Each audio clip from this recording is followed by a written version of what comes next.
Jadi penelitian saya yaitu terkait lanskap linguistik, yaitu penelitian terkait bagaimana penggunaan dan tata bahasa di ruang publik. Dan lokasi penelitian saya yaitu Museum Aditya Warman. Karena Museum Aditya Warman merupakan salah satu pusat pelestarian budaya tentu saja, dan Museum Aditya Warman juga menjadi salah satu destinasi wisata edukasi yang ada di Kota Padang. Jadi sebagai pusat pelestarian budaya dan juga sebagai salah satu destinasi wisata yang edukasi, Museum Aditya Warman tentu saja menggunakan banyak sekali papan tanda atau papan informasi yang digunakan di Museum Aditya Warman, dan hal tersebut relevan dengan penelitian saya. Begitu. Jadi di dalam penelitian saya bisa mengamati bagaimana penggunaan bahasa di Museum Aditya Warman. Jadi dari hasil penelitian saya tadi, yang mana meneliti penggunaan bahasa yang ada di Museum Aditya Warman dan juga dikaitkan dengan regulasi penggunaan bahasa yang ada di Indonesia, di mana kita harus mengutamakan bahasa Indonesia terlebih dahulu. Di Museum Aditya Warman sendiri ditemukan beberapa penggunaan bahasa, yang tentu saja yang pertama yaitu penggunaan bahasa Indonesia sebagai bahasa utama. Jadi bahasa Indonesia selalu muncul di bagian awal setiap papan informasi, atau dia menjadi bagian yang di-highlight, entah itu ditulis dengan font yang tebal atau yang lebih ditulis dengan ukuran font yang lebih besar dibanding penggunaan bahasa yang lain. Selain itu juga ditemukan penggunaan bahasa Inggris, yang mana penggunaan bahasa Inggris ini biasanya sebagai terjemahan dari setiap konten pada setiap papan informasi. Jadi bahasa Inggris ini digunakan sebagai terjemahan dari konten yang dituliskan dalam bahasa Indonesia, yang mana tentu saja hal ini sangat berguna dan berfungsi untuk para pengunjung yang mungkin dari luar negeri yang mengandalkan bahasa Inggris sebagai bahasa untuk berkomunikasi. Selain itu juga ada penggunaan bahasa Minangkabau, dan ini ditemukan di beberapa kata itu biasanya sebagai untuk menjelaskan nilai budaya atau konsep adat atau nama-nama koleksi yang menggunakan bahasa Minangkabau seperti itu. Jadi dari hasil penelitian ini menunjukkan bahwasanya di Museum Aditya Warman ini sudah menggunakan bahasa pada papan informasi di ruang publik sesuai dengan aturan regulasi penggunaan bahasa di Indonesia, yaitu mengutamakan bahasa Indonesia, tetapi tetap mau membuat ruang yang lebih inklusif, khususnya bagi para pengunjung yang mengandalkan bahasa Inggris dengan memberikan terjemahan bahasa Inggris. Dan penggunaan bahasa Minangkabaunya sendiri digunakan untuk tentunya mengenalkan nilai-nilai budaya Minangkabau kepada para pengunjung, baik itu lokal, non-lokal, ataupun wisatawan dari luar negeri. Baik, museum ini bisa dikatakan sebagai sebuah tempat atau sebuah wahana untuk merepresentasikan berbagai objek kebudayaan.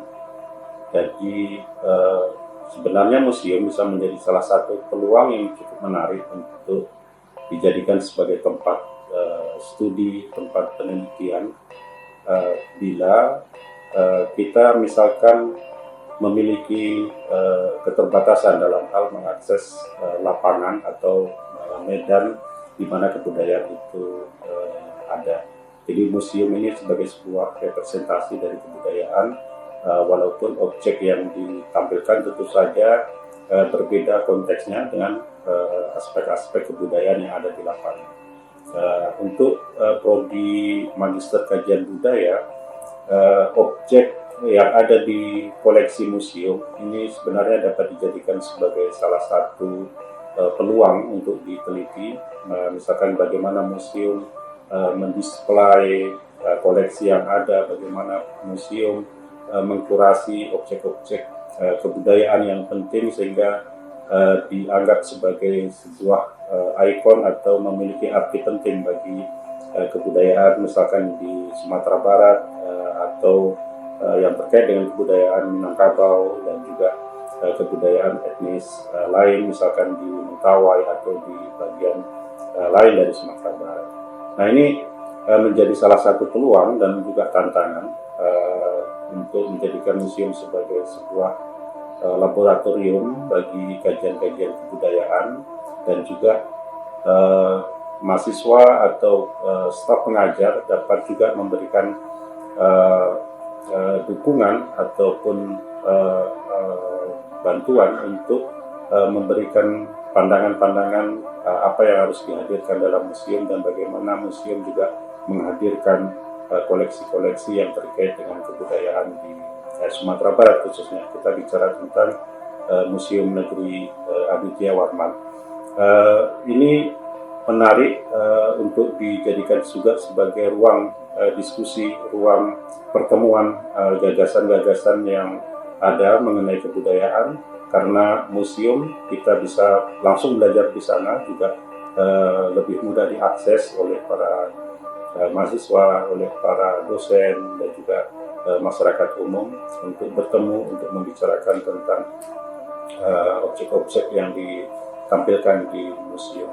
Saya pikir museum juga memiliki kontestasi, memiliki pertarungan, medan pertarungan kebudayaan, bagaimana kebudayaan itu dihadirkan, bagaimana kebudayaan itu ditafsirkan, bagaimana kebudayaan itu dijadikan sebagai ruang-ruang yang kemudian dibawa, ditampilkan, dan juga dipresentasikan kepada masyarakat umum.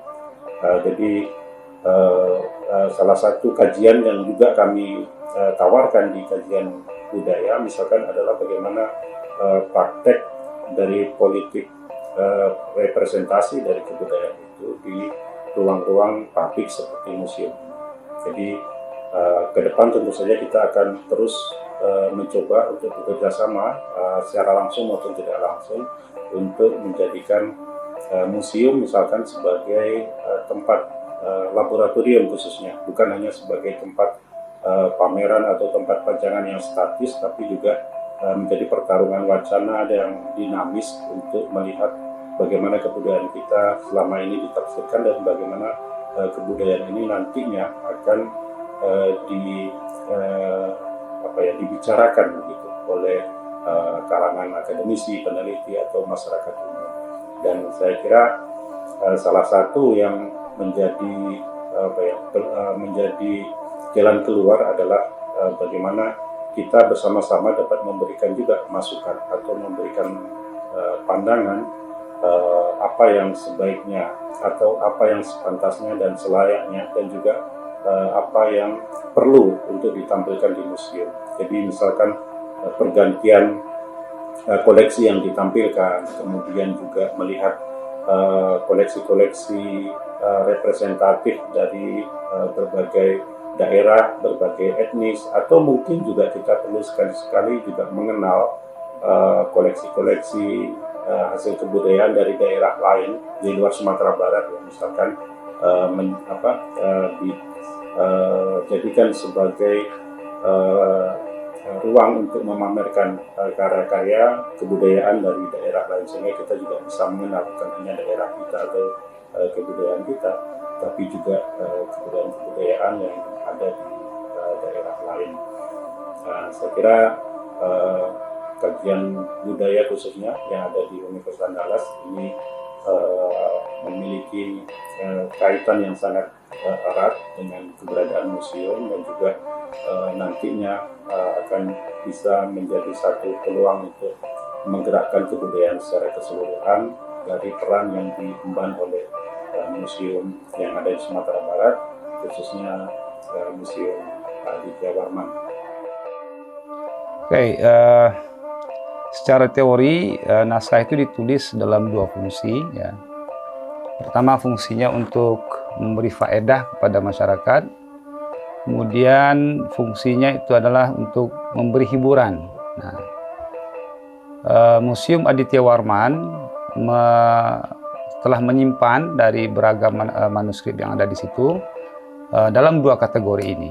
Ya, mungkin sejak tahun 80-an ya Museum Aditya Warman mendatangkan manuskrip-manuskrip ke sana. Nah, ini tentu saja bermanfaat secara luas dalam dunia akademik ya. Entah itu di dalam pengkajian ya, dari level skripsi, tesis ataupun disertasi, atau untuk pemanfaatan di lapangan pengabdian kepada masyarakat. Banyak sekali itu yang akan bisa diolah dari manuskrip-manuskrip itu. Misalnya tentang iluminasi, itu akan bisa melahirkan seperti yang dilakukan oleh kawan-kawan di UNAN ya, motif batik. Nah, itu menarik sekali itu. Kemudian juga kaligrafinya itu bisa dikembangkan jadi salah satu kesenian di masyarakat untuk dimanfaatkan ke media apapun lah misalnya kan. Entah itu lukisan atau souvenir yang bermotifkan kaligrafi dan sebagainya. Kemudian tradisi-tradisi yang direkam oleh manuskrip itu juga bisa dikembangkan dalam banyak aspek kegiatan berkesenian masyarakat. Misalnya tadi ada pantun-pantun, ada syair-syair yang bisa diolah untuk dikembangkan dalam beragam media hiburan, ya kan? Yang nanti kalau bisa dimanfaatkan dengan teknologi juga itu menarik sekali, gitu kan? Kita sebenarnya sudah cukup lama dilibatkan atau terlibat dalam kegiatan-kegiatan yang berkaitan dengan penyelamatan manuskrip, pengkajian manuskrip, dan seterusnya. Mungkin saya kira sejak tahun 2015 atau 2016 saya sudah dilibatkan di situ bersama teman-teman ya. Nah, untuk khusus untuk mahasiswa yang saya bimbing atau saya mentori dalam kegiatan permanuskripan, juga kita arahkan untuk melakukan kajian sesuai dengan kafling bidang masing-masing. Misalnya tentang manuskrip mushaf, bisa dilakukan kajian di situ kalau dalam bidang seninya, iluminasi, atau dalam bidang rasam ya, yang ada di dalam manuskrip itu dilakukan oleh kawan-kawan di bidang ilmu Al-Quran dan tafsir. Nah, kemudian di bidang syariah atau di bidang lain tentu dengan kaflingan ilmu masing-masing. Nah, ini sudah berjalan sekian, mungkin sudah 10 tahun lebih ya kita bekerja sama di situ. Nah, terakhir kita melakukan transliterasi naskah-naskah adat misalnya. Juga dalam kaitan lain kita melakukan riset-riset yang berhubungan dengan tema-tema yang ada dalam manuskrip itu. Misalnya obat-obatan, tentang ajaran-ajaran keagamaan, tradisi-tradisi dan sebagainya. Nah, saya kira ini satu korpus yang tidak akan habis-habisnya kalau dibahas ya. Karena cakupan dari kajian manuskrip itu luas sekali. Harus dikeroyok dengan berbagai disiplin ilmu dan latar belakang profesi masing-masing gitu kan. Nah, ini yang kita coba kembangkan dengan mahasiswa. Jadi kalau di dalam mata kuliah pun kita mengarahkan seperti itu. Misalnya yang di bidang perpustakaan tentu yang kita arahkan adalah kajian tentang aspek fisiknya. Lalu dalam bidang sastra misalnya, mahasiswa saya di bahasa sastra Arab itu kita arahkan untuk mengkaji sastra, aspek kesusastraan yang ada dalam naskah itu. Terkait dengan mahasiswa SPI atau sejarah peradaban Islam misalnya, kita arahkan untuk mengkaji sejarah manuskrip. Nah, mata kuliah itu pun kita beri sesuai dengan kaflingan dengan skill atau kompetensi yang akan dicapai dalam profil lulusan mereka. Jadi kita merancang kurikulum itu juga tidak semata-mata kurikulum umum yang berkaitan dengan kajian manuskrip, misalnya filologi umum, tidak begitu. Tapi terkait dengan kaflingan masing-masing disiplin ilmu mereka. Nah, alhamdulillah sampai sekarang saya kira mahasiswa kami juga sudah banyak terlibat di situ dalam mengkaji manuskrip, termasuk dosen-dosennya. Di samping kita sendiri ya, terakhir riset saya tentang obat-obatan etnomedicine juga setidaknya juga mengakses kepada naskah-naskah yang ada di museum. Assalamualaikum warahmatullahi wabarakatuh. Salam budaya. Museum adalah etalase. Museum adalah tempat di mana ingatan kolektif dikumpulkan dalam bentuk kebendaan. Ia tidak hanya sekedar menyimpan benda, tetapi sesungguhnya sedang menyimpan ingatan kolektif dan narasi suatu bangsa. Museum Aditya Warman adalah salah satu museum kebanggaan milik warga Sumatera Barat yang menyimpan tidak hanya berkenaan dengan hasanah tangible peninggalan warisan budaya Minangkabau, tetapi juga yang berkenaan dengan suku bangsa Mentawai. Selama ini, selain memajang ratusan bahkan ribuan koleksi warisan budaya, sesungguhnya museum bersumbangsih dan berpotensi besar sebagai satu tempat yang dapat menyumbang banyak hal sebagai daya dukung pengusulan warisan budaya tak benda. Di sana tersimpan manuskrip yang tentu saja manuskrip dilihat dari warisan budaya tak benda dan juga dapat dilihat sebagai warisan budaya cagar budaya kebendaan. Selain itu, museum juga merupakan garda terdepan sebagai pengusul warisan benda cagar budaya. Jadi sesungguhnya ketiga fungsi ini, museum sebagai etalase budaya, museum sebagai penyumbang narasi ingatan kolektif yang berpotensi sebagai pendukung pengusulan warisan budaya tak benda, ia juga sebagai satu tempat yang berpotensi besar untuk mendaftarkan benda cagar budaya yang dimiliki oleh atau yang ditinggalkan oleh suku bangsa Minangkabau dan Mentawai yang ada di Sumatera Barat. Di antara koleksi atau kekayaan yang tersimpan di dalam Museum Aditya Warman yang berkenaan dengan pengetahuan tradisional atau keterampilan tradisional, ini satu koleksi yang menurut saya harus segera dijadikan atau dicatatkan sebagai warisan budaya tak benda di tingkat nasional. Misalnya, bagaimana kemampuan suku bangsa Minangkabau berkenaan dengan peninggalan kain misalnya, mulai dari tenun, songket, dan lain sebagainya. Berkenaan dengan alat musik misalnya, ada rabab galua, saluang, alat tiup yang lainnya yang tentu saja ini menjadi satu peninggalan warisan yang seyogyanya harus dimanfaatkan sebagai warisan budaya tak benda. Terus yang berkenaan dengan pengetahuan tradisional yang lain tentu saja kuliner. Memang kulinernya tidak disimpan, tetapi alat untuk memasak kulinernya tersimpan di Museum Aditya Warman. Alat pertanian juga tersimpan di sana. Nah, semuanya itu merupakan artefak sebagai pendukung pengusulan warisan budaya tak benda yang selama ini belum dimaksimalkan potensi tersebut.